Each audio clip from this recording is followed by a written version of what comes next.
The Bush Legacy Bus is a rolling museum of the pain and destruction caused by 8 years of the Bush administration. President Bush's favorite advisor, Grover Norquist, has said more than one time, "We will shrink government so small we can drown it in a bathtub." Well, people drowned all right.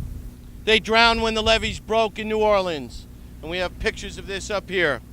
They drowned because Bush sent our National Guard to Iraq when it should have been in New Orleans. People also drowned in the Mississippi.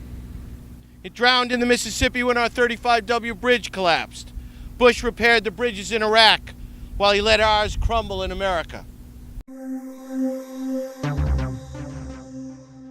My name is Julie Blust. I'm the traveling press secretary with the Bush Legacy Tour, and we're here in St. Paul today. This is the third week of our tour, and we've been on the road since June 25th. We kicked it off in Dayton, Ohio, and we're going to hit, pretty much every city in the country over the next 5 or so months. We're going to be doing 150 different stops in about 41 different states. Essentially, it's a tour bus that would take, people around in terms of, performers and things like that. So obviously they stripped it out and built this museum on wheels.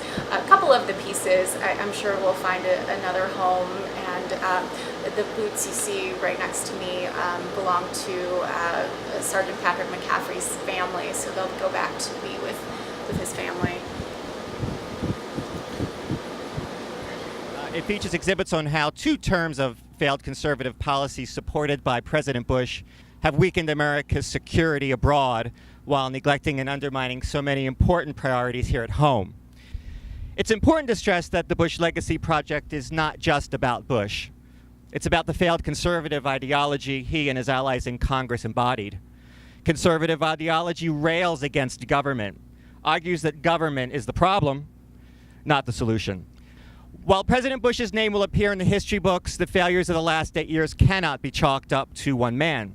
It is the failure of Bush's allies in Congress like Senator Norm Coleman and Representatives Michelle Bachmann and John Klein, who took it upon themselves to rubber stamp the president's failed policies and stand in the way of any effort to make this country work better for working people.